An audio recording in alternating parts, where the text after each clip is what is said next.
नोंसोर जातिद्रही जाति फानग्रासो जोलैनि हांगारसो नोंसोरो अल बड' एक्स भलन्टियार फर्सआ इउपिपिएल दोलोखौ सापर्ट होबाय होननानै जों आगोलबो बुंबोखादों दिनैबो बुंगोन जोंहा खुनु पार्टिजों जोंहा लोब्बा गैया आरो जोंनि अर्गेनाइजेसननिफ्राय जोङो गोख्रोङै बुंखायो जोंहा पलिटिकेल एंगेलजों खुनु जोंहा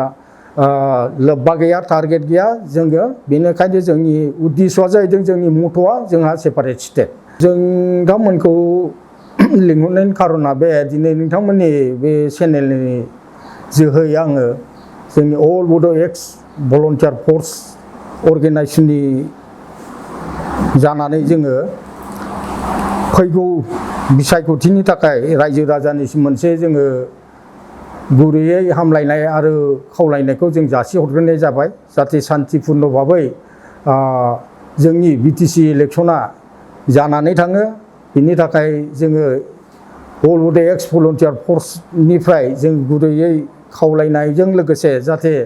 बयबो भट होलायो मानो होनबा नैबे जोंनि बिटिसि इलेक्शना एबार 5थि खेब बे 5थि खेबाव रायजो राजाया दोलै नोगोरैनो बयबो जाहाथे भट होलायो जाहाथे दावराव दावसि जाया खुनु दाङाबाजि जाया मानो होनबा जों बिटिसि सोरजिनायाव गोबां जोंनि बिर जोहोलावजोफोरखौ जों हाजार खोमानानै लानो गोनां जादों बिनिखायनो जाहाथे सान्तिपुर्ण भाबै जायो खुनु दाङाबाजि बुलाय सोलाय जाया बुख्रुब सुख्रुब जालायलाया बेखौ जोङो गासिबो पार्टी आरो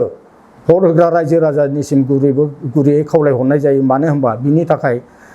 जोंहा गोबां खहा जायो आगोलबो खहा जाखाबाय बेनिखायनो रायजो राजायानो देरसिन बेनिखायनो रायजो राजायानो बेफोरनिफ्राय जाहाथे गोजानाव थाहोनो हायो गासिबो पार्टीनि दैदेनगिरि बा मावथिफोरखौ दाङाबाजि खालामनायनिफ्राय बिनि थाखाय जों गुरैयै खावलायहरनाय जाबाय दा नोंथांमोननि चेनेलनि थ्रु जों बेखौनो बुंनो सानो मैया दाख्लै जों मोनबाय थादों भेरगावनिफ्राय मोनसे निउस ओंखारदों जे अल बड' एक्स भलन्टियार फर्सआ इउपिपिएल दोलोखौ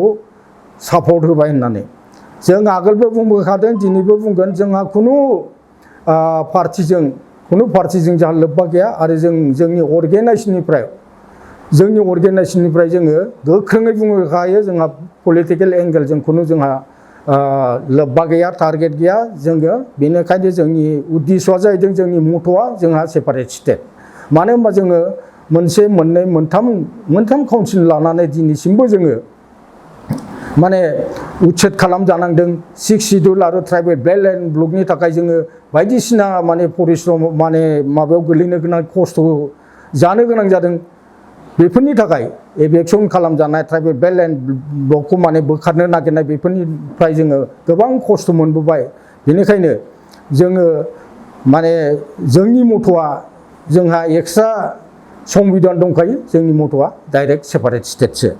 जाय हक दा बे एक्स वार्कार दाख्लै जिथु जों माबायाव मैया दाख्लै मोनबोबाय थादों बिथांमोना जाहैबाय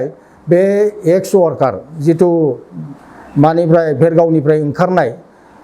बिथांमोना जाहैबाय एक्स ग्रेसिया मोनगोन होननानै 2020 सनावनो बिथांमोनखौ सानैसो राजनितिक नेताफ्रा दानानै होनाय एक्स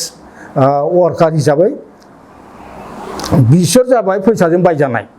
बिसोर जाबाय फैसानि लबाव थांनाय मोनसे सानैसो थानाय आफाद दा बेयाव जों गोख्रोङैनो बुंहरखायो बिसोरखौ जाहाथे नोंथांमोना जोंखौ दिनैल' नङा खनले नोंथांमोना जोंनि भलन्टियार फर्स अर्गेनाइजेसनखौ बदनाम खालामगासिनो दं नोंथांमोना बाराद्राय बिदि बदनाम खालामबाय थायोबा जों आयेननि बेबस्था लानाय जागोन खारन नोंथांमोनखौ जों सिनायजोबो नोंथांमोना एक्स ग्रेसिया मोना एक्स ग्रेसियानि नामै नोंथांमोना बेसेबां थाखा खांनानै जाखो बेनिबोथ' हिसाब गैया नोंसोर जातिद्रही जाति फानग्रासो जोलैनि हांगारसो नोंसोरो सोरजोंबा सोरबा पार्टिजों थाङो सोरबा पार्टिजों मा नोंसा कन्डिसन दंलायो जोंहा बाय खुनु खोथा गैया खिन्थु जोंनि अर्गेनाइजेसनखौ नोंथांमोना मानो बदनाम होनांगौ मानो फाननांगौ दिनैनिफ्राय बेबायदि बदनाम होनायनिफ्राय नोंथांमोना गोजानाव थानांगौ जोंहा नोंथांमोननि सायाव जेबो बुंनांगौ बाथ्रा गैया खिन्थु जोंनि अर्गेनाइजेसननि सायाव बुंनायाव जोंहा जोंनि अर्गेनाइजेसनखौ लाफानायाव जोंहा बुंनो गोनां माने बाथ्रा थायो बेनिखायनो जों खावलायो नोंथांमोना बेनिफ्राय गोजानाव था जोङो खुनु दिन भलन्टियार फर्सआ खुनु राजनितिक पार्टिजों लोब्बा गैया बाहाय सोरबा सासे सानैया गावनि न'नि बा गावनि जाथि खुरमानि बा गावनि लोगो आंगो लोगो हिसाबै सोरबा केन्डिडेट मोननायाव सोरबा पार्टिनि केन्डिडेट मोननायाव बाव थांफानायाव जोंहा बेयाव बुंनांगौ खोथा गैया खारन गणतन्त्र देशआव बयबो रायजो राजायानो बयबो सुबुङानो बयबो नागरिकानो जितु भट होखानांगौ बेनिखाय बे गावबा गावनि बाथ्रा बियो खिन्थु जोंहा अर्गेनाइजेसन हिसाबै बेबायदि स्पष्ट भाबै जों रावखौबो सापर्ट होनाय जोंनि माबायाव गैया मथ'आव गैया जोंनि मथ'आ सेपारेट स्टेटखासो